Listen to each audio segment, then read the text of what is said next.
All right, back live again. Another solo episode today. Um, there's certain weeks certain times where all the planning in the world just doesn't work out necessarily, and um, I had a bunch of guests lined up for this week, and for one reason or another, a bunch of them just didn't work out, which is fine. It's part of life, and so the question really is: was I going to wait more than a couple of days to put out a new episode, or was I going to push to get one out? um, and try to keep. I think my yardstick for myself is to be 3 episodes a week minimum. So when this is, I guess, one of the examples of the going getting a little tough.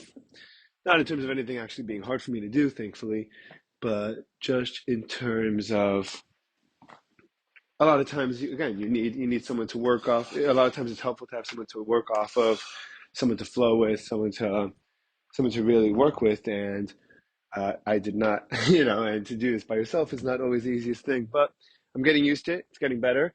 And now I have my routine. So it's my last day here in New York I've been here for 3 months. I left my house, I left my community, my house in, May, I guess, beginning of May, end of April. And I got my cigar, I got my seltzer, I got my water. It's 11:20 in the morning, so too early for a drink alone, I guess. But not too early for a cigar. And my baby just went to bed. Anyway, so I left South Florida, and we've kind of been roaming since then. And my wife, who is the second time that we found ourselves homeless since we got married, has been extremely, extremely patient and wonderful in this whole process. And it's been, and you make the best of it. And you have obviously certain moments where you get frustrated or tired or you're a little fed up just from not having your own space and not having a home to call yours. But the truth is that a lot of the things that we've been doing and a lot of the experiences that we've been having, Airbnbs and trips and concerts and visiting my family and visiting my wife's family, all over New York, all over the tri-state area. None of this really happens when you have your own home to go to, whether, at least for me. And, it's a combination of, A, you kind of just like being in your space, in your comfort zone, in your safe space, right? Um, okay, I got to get back, got it back to my house, but now we don't have a house to get back to, so we're kind of on the road, and that's encouraging us to do more things, and also when and at this point, in Florida, most of the time we're by ourselves, and having a baby around means that my wife and I have very limited time to get out and do stuff at night, or go out and have shared experiences at night. I was telling my friend last night, my buddy Sammy, he and I went to see Deadpool 2, which I saw with my wife already when it first came out, and I went back to revisit it with my friend. He was away the whole summer. He and I have been very close for years, and so he came back right before I leave for Florida. I wanted to see the movie, 10 p.m. movie showing, which is late. Not ideal, but um, I love the trailers. I love movie trailers. I love to see what's coming out. There's something about watching trailers. Uh, I mean, I think they're a little long now, but in general, watching trailers on a big screen just gets you so amped and hyped for the rest of whatever's coming out. And even though we got back late, it was a really great experience. So, but generally speaking, my wife and I don't really get to go out at night, at this point. Sometimes we'll have, occasionally we'll have in-law or sibling babysit or drop the baby off by my mother-in-law who lives a couple of miles away. But then he has to go to bed there. We wake him up, bring him home, getting him back to bed's a whole other situation. So at the end of the day, we don't really go out so much. And being in New York with family and staying with family has actually provided a nice break for my wife and myself to be able to get out more, to be able to go on more dates, to be able to go to concerts, to be able to just go for drives and get out together, and it's great. And it was really, and there's a lot there were a lot more bright spots in the summer, and the benefits were far there were far more benefits than I really expected there to be when we first realized that we were not going to be in a home or living in a home. Um, and along the way, so we're heading back to Florida, and along the way, you get to see family dynamics, which is very interesting. And I think that one of the it's very I'm trying to figure out the best way to put this, but just in sticking with the notion and the concept and the theme of coming together, my family, which is it's a really beautiful thing. There's a lot of us. There's eight of us, including my parents, aside from in-laws and and nieces and nephews and grandchildren, and all of us, thankfully, are extremely different in terms of our outlooks, in terms of our views, in terms of our personalities, in terms of where what we want, what we're looking for in life, and we all have, none of us really give one another much of a hard time. We all treat each other like adults, and we're free to make our own decisions and live our own lifestyle. And we tend to appreciate and see and understand from a very objective, from a very fair way. Listen, there's a million ways to be right about the way that you want to live your life, and as long as you're going about it in a productive, healthy way, by all means. And then every now and then, you get a little bit of tension. Um, I think a large part of our in the last couple of years, since people started getting married, since my siblings started getting married and moving away, there's been a lot less tension because the times that everyone does get together, we appreciate it. So we don't really bother dealing with fighting so much, I think. At least that's the way that I think about it. But occasionally things do come up, and it's really interesting because I've experienced this myself quite a bit with my father, because my father and I work together, and both of us have our quirks and our personality bits and our shtick, and we both know each other pretty well, of course, and the danger of getting to spend so much time with someone and get to know someone so well is that we tend to, or that I tend to, at least, not necessarily treat them as fairly as they might deserve to be treated. So, for example, there are times where my father and I will be having a conversation about something that has to do with work. And I know that he has a tendency, he tends to be a little bit less communicative than I would like with customers or with myself, and a little bit less expressive and scheduled and just essentially communicative. And so that will occasionally lead to disagreement. So he and I will disagree, and we'll start to bicker, we'll start to argue, we'll start to fight. And and instead of and most of the time, and I only came to this realization maybe a year or two ago. I've been trying to really work on it very hard. Most of the time, I because I know my dad so well, because we know each other so well, I feel like when he's trying to make a point, or trying to make an argument, or trying to explain something to me, I know what he's going to say before he says it because I know him so well. So while he's speaking to me, I've already concluded in my head what it is that he's saying and what it is that he's going to say. And so one of two things happen. Either I stop listening to what he's saying and prepare to respond to what I think he's going to say, or I will start to argue back, and then he'll challenge me, say, "You're not even letting me finish my thought." I say, "Okay, I know what you're going to say." And he says, "Yeah, what am I going to say?" And obviously, I'm not always right. And it's really interesting, I think, because I think we treat everyone kind of like that. I don't think we really give, I think a lot of times as we get to know people, I don't think it really matters who that person is and what our relationship to them is. We, once you get to know someone, you kind of have like a default expectation for what it is they're going to say and who they are and what the scenario is going to be. And you prepare yourself because we're pattern. I think the way that our minds work is that we're pattern seeking.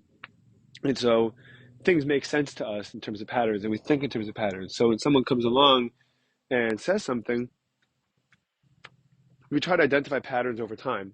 And we try to identify over time what it is that we can expect for them to say. And maybe, I'm sure that this has evolved because it protects us. I'm sure that, you know, that also because our brains are lazy and our brains don't like to put so much effort or work into day-to-day life that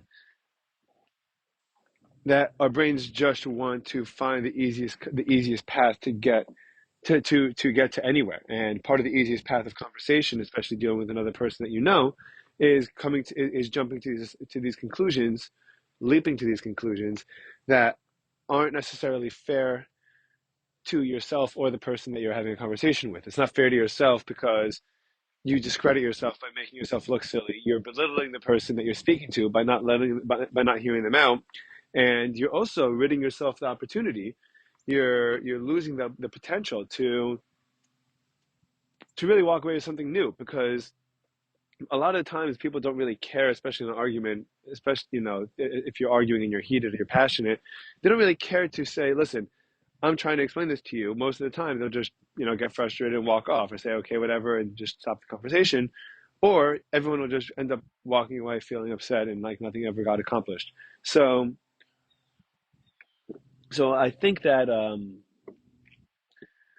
so anyway, that's so when I'm aware of that happening, and that does happen quite a bit, and I'm aware of that happening with my family. I had I was able to sit down and have a conversation with my dad recently, who was misunderstanding with had a misunderstanding with my brother, and I was trying to explain to my dad from my brother's perspective, while also validating his perspective.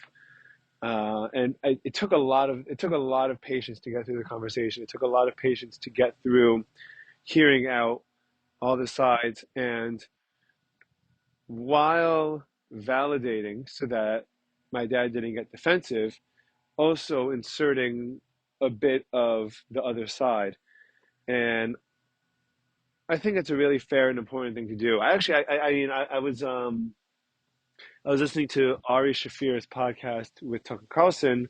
Came out a bunch of weeks ago, maybe 3 or 4 weeks ago, and it was really, really excellent and really interesting. I don't know if I agree with everything that was talked about, but overall the conversation was really good. It had a great flow, and and I think that I don't think anyone listening would walk away worse off than when they started. And one of the things that Ari Shafir said that he likes to do is he likes to play the this game that you're talking about someone, or you bring someone up, and you have to defend them as if they're your boyfriend. You have to defend them as if they're someone that you that you know that you love, and oh, so he said this and that looks really bad, but you don't know the context of this and this, and you don't know what he really says by that, and you don't really know what he does with this.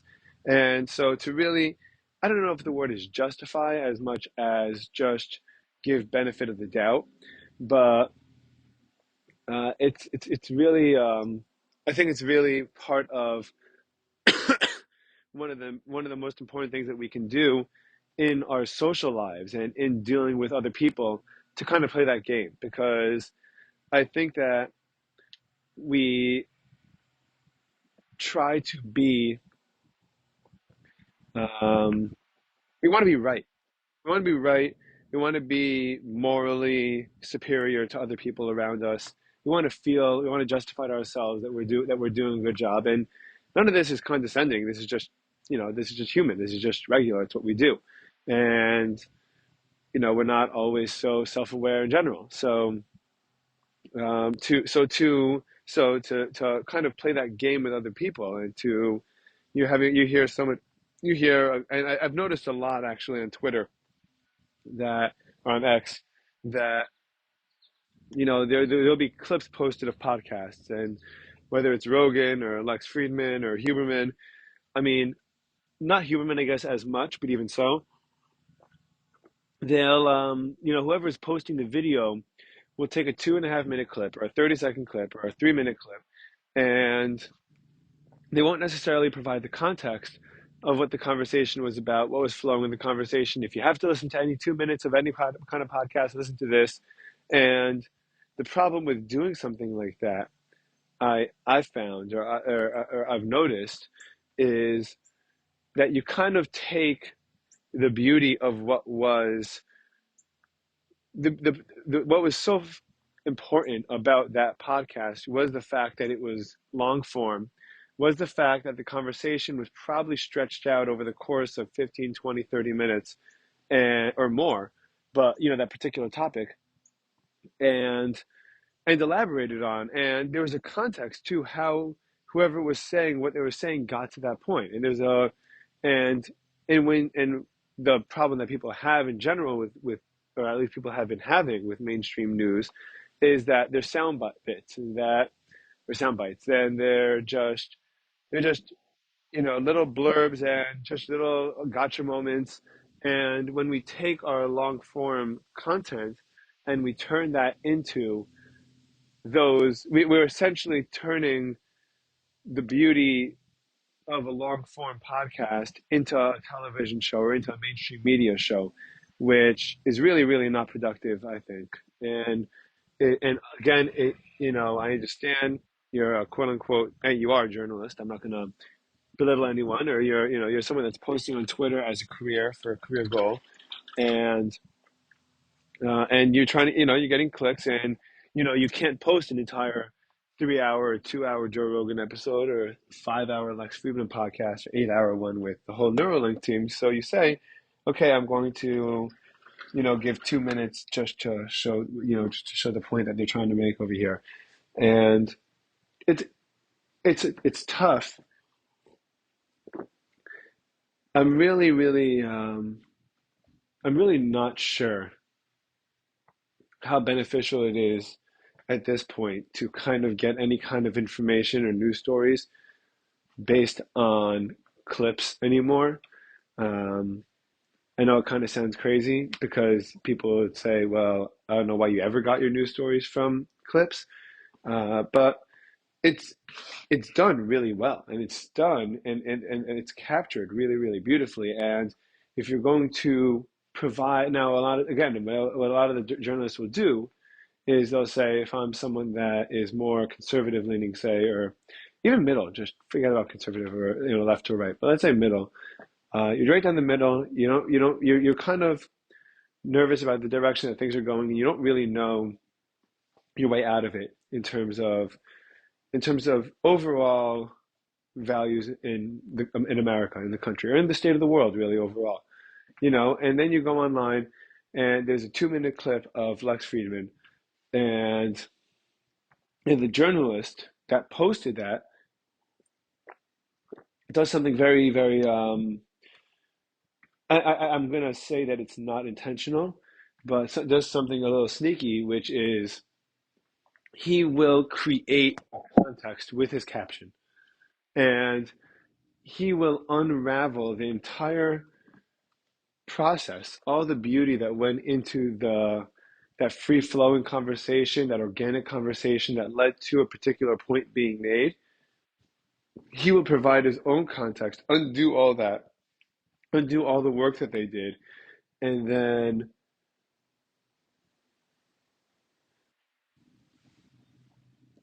manipulate the minds of the people that are listening to restructure what Lex Friedman says, what Elon Musk says, what whoever it is says, into they restructure into this new context that they're creating.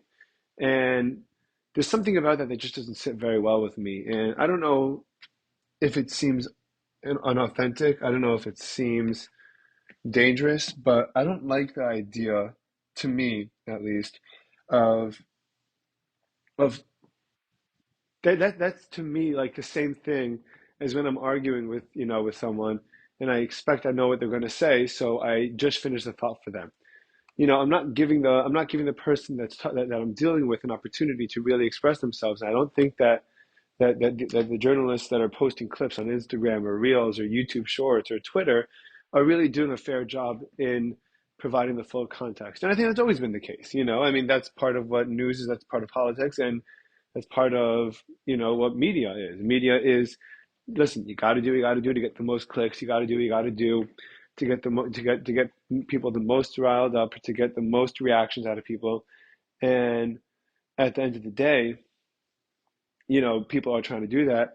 I do think that there's a like everything, there's a long way, there's a long term way that might be a little bit more uh, long term healthy, and shorter, easier way, but that could potentially ruin your credibility. And a big part of what I want to do in general with this is I don't mind taking the long route. I don't mind doing things the right way, and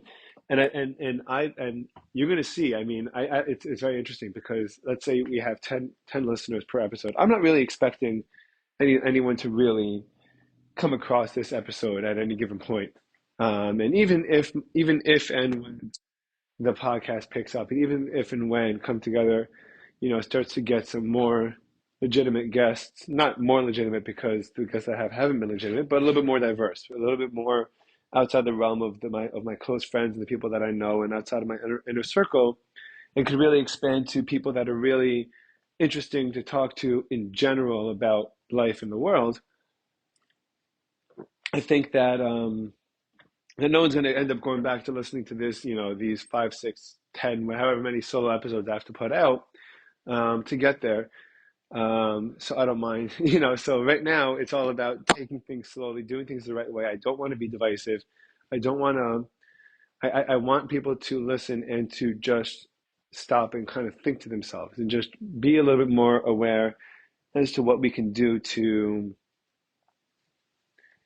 come together more and to give other people the benefit of the doubt. And I think that a huge part of what we've lost since 2020 is, and I think we're kind of getting it back a little bit, which is really, really cool and really, really great. But a big part of what we lost is it was so imperative. We lost a lot of what it means, what it takes to interact with strangers, to interact with friends, to interact with people that we knew a long time ago and don't know now. That's actually some of the hardest people for me to talk to. I have a good, my friend Avrami, or Charles, um, is way better at this than I am. But if he sees someone, if he's in the gym or if he's playing basketball, he's walking in the city, and he sees someone that we went to high school with, or we went to camp with, 15 years ago or 10 years ago, he'll stop and say, "Hey, are you whatever your name is, John, David, whatever?" And yeah, we went to camp together 100 years ago. It's great to see you, man. It's good to see you. Okay, yeah, yeah. Have a good day. I never ever do that, and I don't really know why it is, but I think that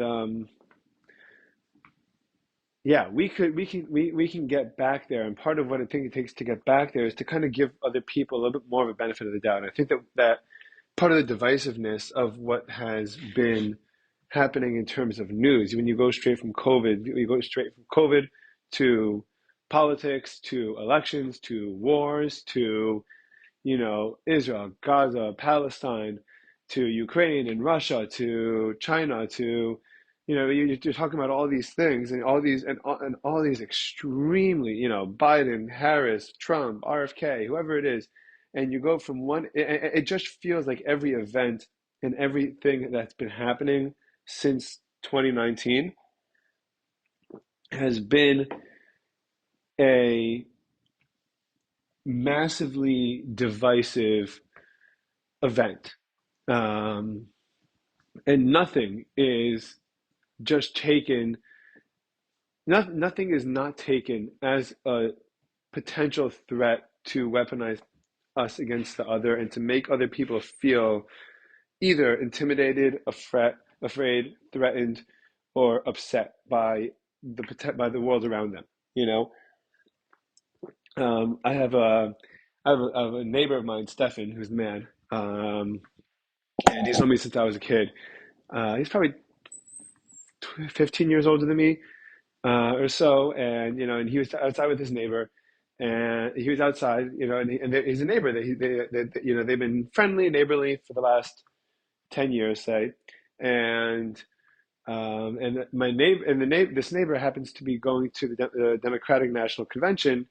He's doing something there. I don't want to get too specific, just in case anyone doesn't want me to. So he's going to the Democratic National Convention, and my friend is more right leaning, and so so he said, "What's going on?" He says, "Hey, how's it going, neighbor? What are you up to?" "Oh, I'm going to the Democratic National Convention." "You're going to that? Why would you go to that?" He goes, "Are you kidding?" He goes, "Wait a minute, don't tell me you're voting for Trump." And then my friend says, "No, dude, stop right there. Stop right there." He goes, "We're neighbors. We're nothing more than, we're nothing more than that. We're not going to fight about politics. We're not going to talk about this. It's not worth it, right? It's not happening. It's not worth it. I'm not interested in doing it." And while that story is really, it's funny and it's important, it also kind of shows this, the way that we think about when we meet other people. It kind of shows the way that people have been looking at other people and looking at strangers. And you look at someone, what if are they pro Trump? Are they for Kamala Harris? Are they are they against the Ukraine war? Do they not want the Ukraine war? Are they anti-Israel? Are they pro-Israel? And all of a sudden, every single person around you becomes a threat, and you become afraid to deal with strangers, and you become afraid to look at other people. And I don't think that this is something that's old. I don't think this is something that I grew up with. I don't think it's something my parents grew up with necessarily. People might get a little heated every now and then. Of course, men have gone heated about Bush, and people got a little heated about Obama, but I don't think to the same extent. And I also don't think that every single news story is so prevalent in everyone's mind that everyone thinks that someone that agrees or disagrees is an instant threat, an immediate threat. And so I think that a lot of the root of this comes from reels, Twitter journalists, and everyone blames big corporate media. And the truth is that, yeah, of course, they do. They do a lot of damage. They do a ton of damage. Fox does a ton of damage. NBC does a ton of damage. CNN does a ton of damage. Even the Wall Street Journal does damage. And you know they're, but I think at a certain point in the last couple of years, they're I think that their reputation and the way that they operate and who they are has become a lot more clear to the American people. And we kind of take what we hear from them with a grain of salt. And it's kind of a little bit more um, it's kind of serves more to confirm our biases and what we already know rather than tell us something new that we don't know for the most part. And I mean, I know very, very few people who get breaking news, who get like news stories and updates and like what's going on in the world from big corporate news. So yeah, you could blame them a certain amount, and they are responsible, for a certain amount. But I think that a lot of the damage has come from reels, social media, YouTube shorts, and X reporters who, in the name of getting successful, in the name of getting clicks, and in the name of, and even let's say, I mean, I'm going to say it's that. I'm going to say it's less malicious than pushing their own agenda, but because again, benefit of the doubt, you want to be successful. You got to make a living. You're an independent guy or you're an independent woman that's working, and you have your apartment rent to pay, you have your house bill to pay, you have your mortgage to pay, you have your kids to pay for, you have your whatever it is, you have your expenses in your life. And part of what you got to do is you got to get a following. You got to get that advertiser money. If you got a podcast, you got to get subscription money. You got to get followers. You got to prove that you're valuable. And so part of what you're going to do is you're going to get people to engage with your content as much as possible. And there's nothing more engaging than divisiveness. And there's nothing more engaging than appealing to the tribal part of what we are and who we are as humans, and pointing fingers, rather than, I think, providing a full space and full context. And most people that I know that don't like someone, and I'll use RFK for example because I mean, I don't really know what I think of him at this point. I don't really know what happened, but a couple of months, I do think that he's brilliant. I do think that I think that he as an anti-establishment figure, has been asking questions that have been resonating with a lot of people, including myself, which is let's stop, nitpicking and fighting with one another about little things, or we'll call them little things, but let's talk about overarching things. Let's talk about the fact that we're unhealthier than we've ever been. Let's talk about the fact that, we haven't not been involved in a war in a very, very, very long time. And we don't necessarily have to be there. And whether you agree, you know, again, doesn't it's not about agreeing or disagreeing. It's just the fact that that these points are being brought up that aren't being acknowledged. That, you know, just look, just, hey, wait a minute. I wonder, not to say pharmaceutical companies are good or bad, but I do wonder how much do they pay of how much of a television a corporate news company's budget comes from pharmaceutical companies. Not to say that they're good or bad, just to ask the question.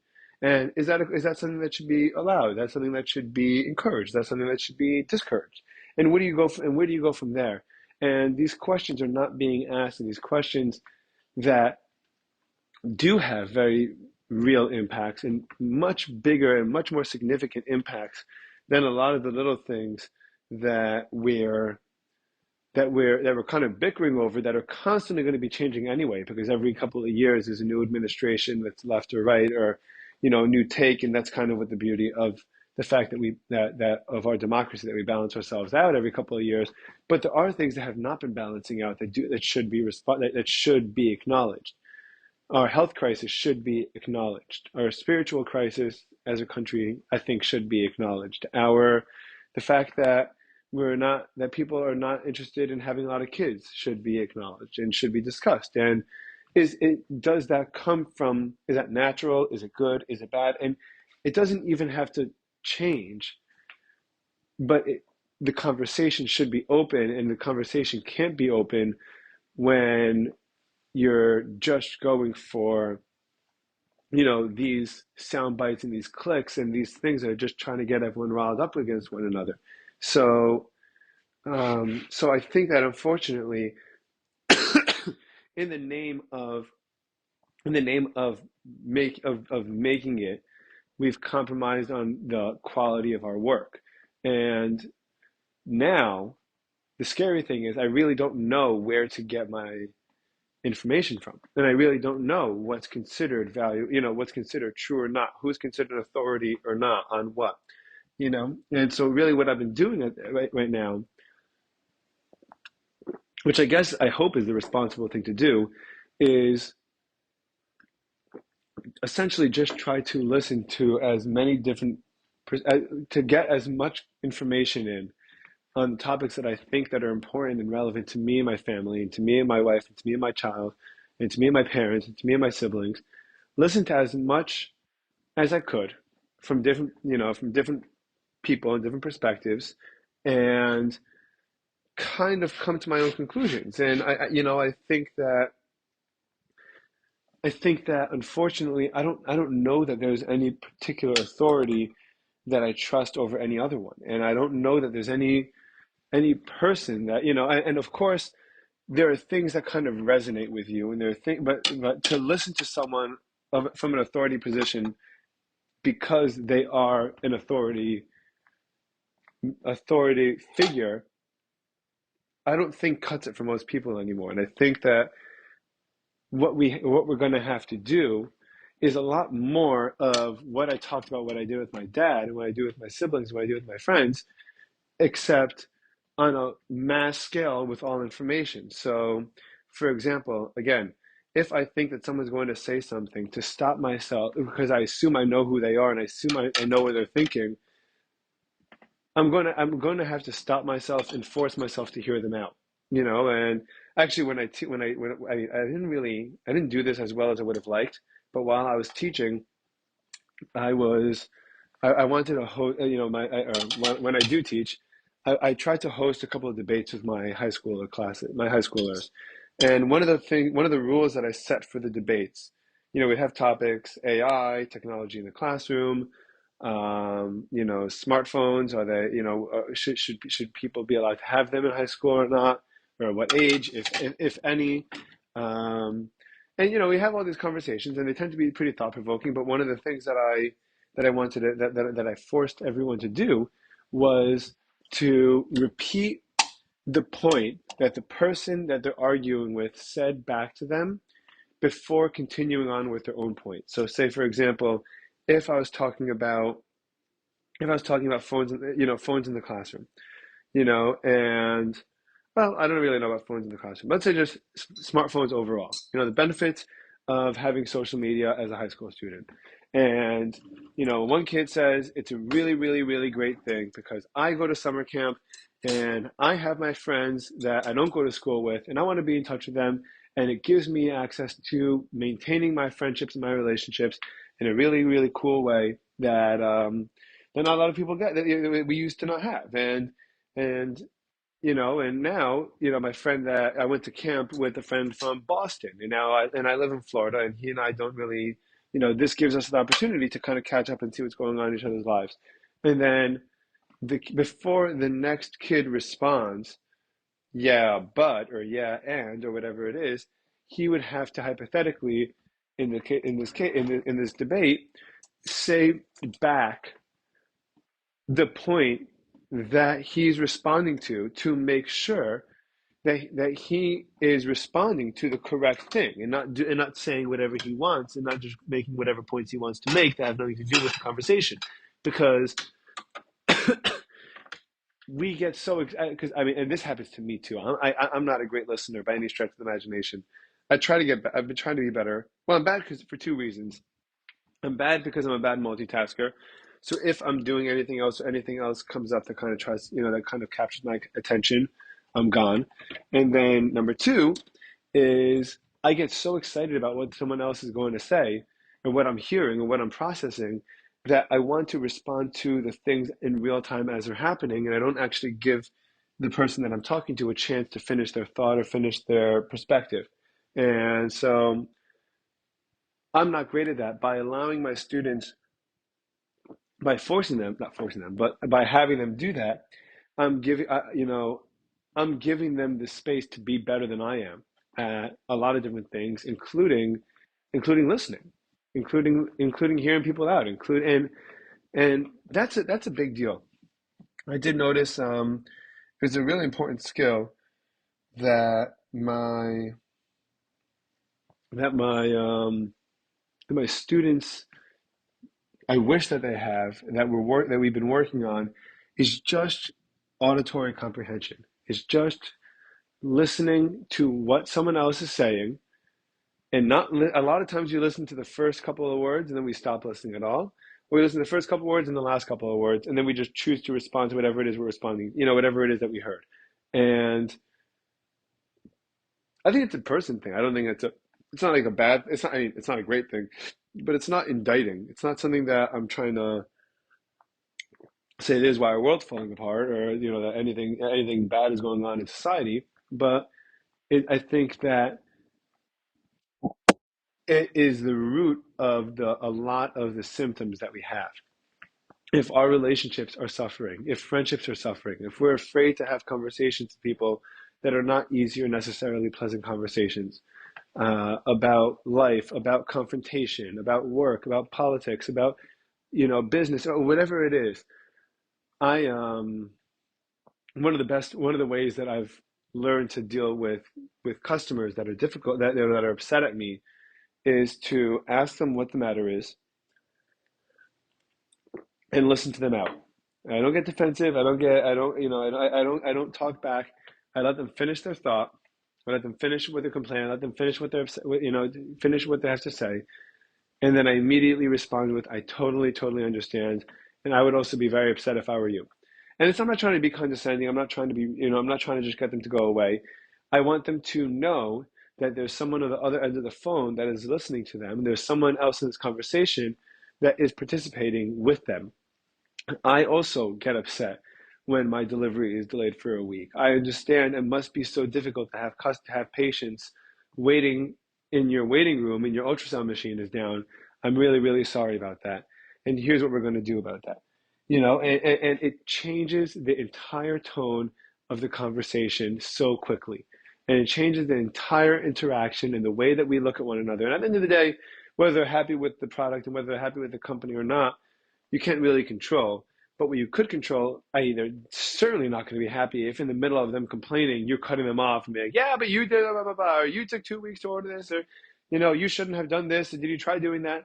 Let we're not great at listening, and we're only pretty good at listening and then making up and then coming to our conclusions without finishing to listen to the rest of what it is that the person that we're talking to or that we're listening from is saying.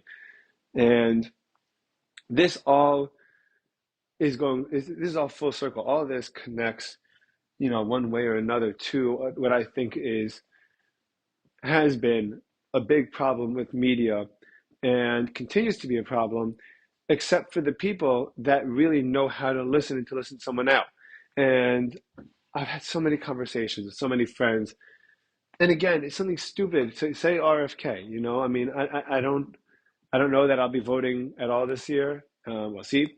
But when I went a couple of months ago when I was really excited about RFK, and I was talking to a couple of friends about him. I've had this happen maybe 5 or 6 times.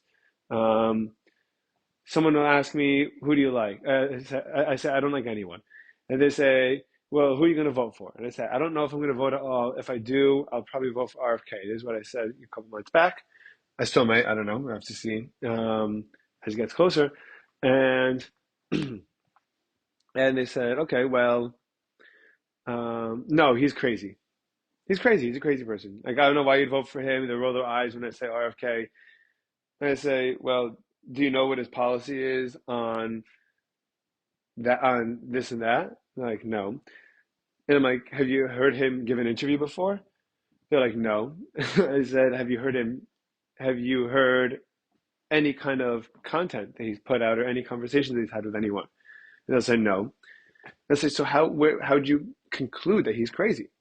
And they'll say, "Well, the Wall, Fox, CNN, the Wall Street Journal, they said that he was crazy, and so, or oh, I just can't stand his voice, so he's crazy, so I can't vote for him, I can't hear his voice." And to me, call me crazy and call me, I don't know what you want to call me.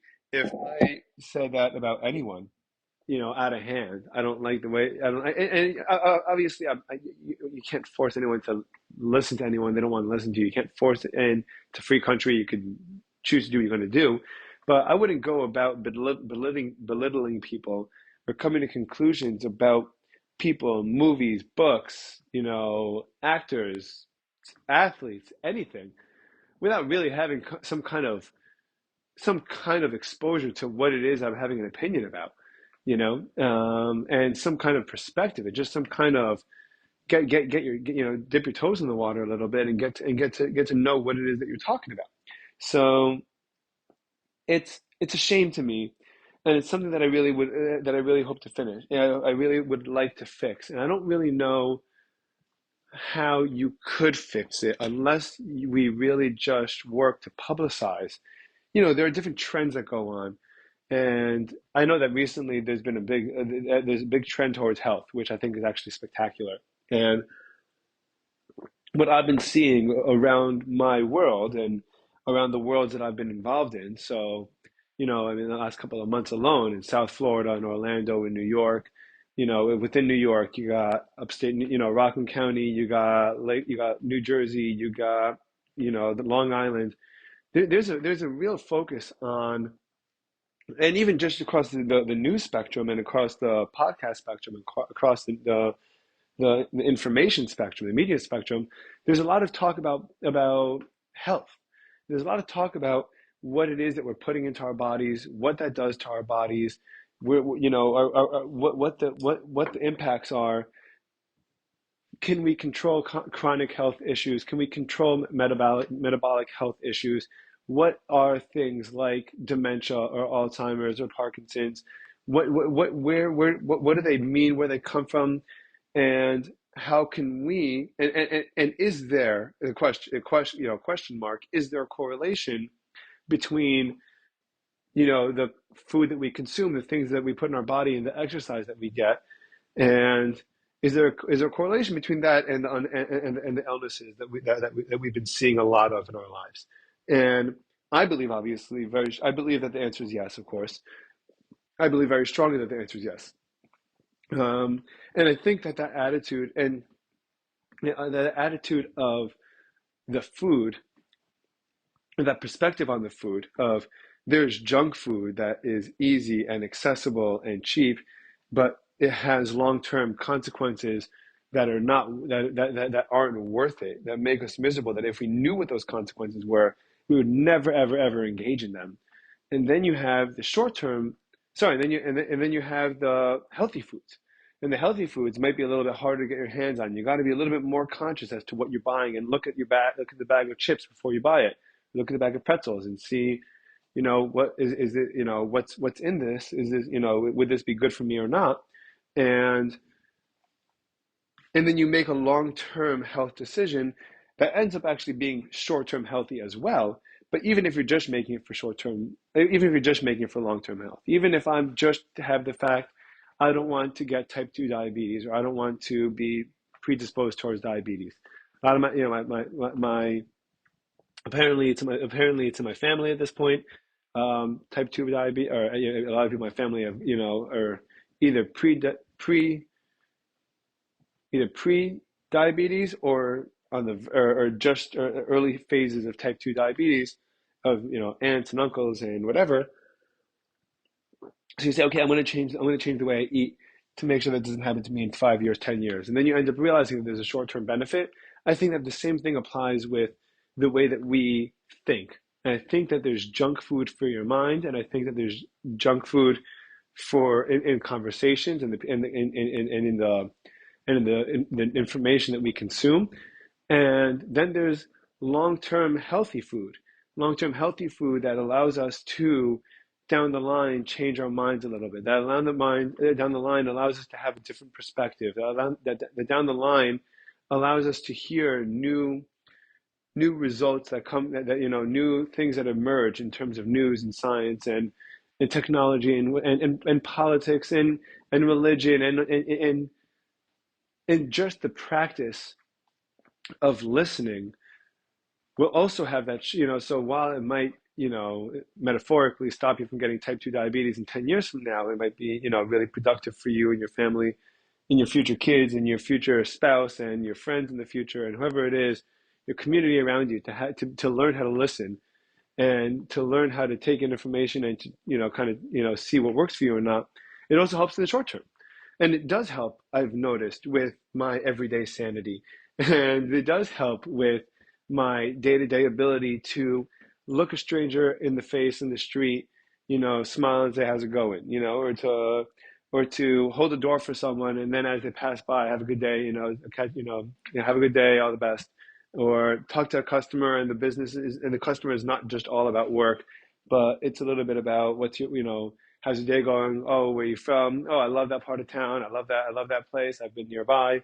And to kind of, and when you have these kind of open conversations, that you're willing to expose yourself to other people and other perspectives, to that you become more well-rounded, and your life actually, and my life has become so much more pleasant and so much more enjoyable, and I feel more comfortable, not only in myself, but dealing with strangers and dealing with other people around me, because I don't think everyone around me is out there to get me, and I don't think everyone around me is out there to, is the devil, and just because they don't, just because they believe X, Y, and Z doesn't mean that they're the best or worst person in the entire world. And it's meant to keep us, connected to one another, whether we agree on everything or not, And so, like my friend Stefan did with his neighbor, listen, politics, we're just neighbors. We're not getting into politics. We don't have to do this, and we're not going to do this. Let's talk about our dogs that we have. Let's talk about the music that you write. Let's talk about the car that you're having trouble with, and let's talk about your kids. And you say okay, and you're done. And I think that exposing that the exposure to long-term media, where you can actually hear out a context and actually hear out a point, as opposed to taking a 2 minute clip from it, distorting the context, adding my own whoever's own context as a Twitter journalist or as a Facebook post or Instagram, as an Instagram, what do you call those? Whatever, you know what I'm saying, influencer. Um, Let people speak for themselves. Let people get their own points across. Let people do the things themselves.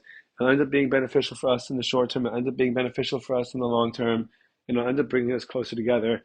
I really think that's really what it's worth. I think it's a tremendous value. So I guess I'll call it with that. That was completely impromptu. I did not plan on talking about that at all, but off the cuff's the best way to go. So we'll call it with here today. I hope to have, man, if it works out, I really hope to have one, two, at least three more episodes this week, but we'll see. All right, bye everyone for now. Talk to you later.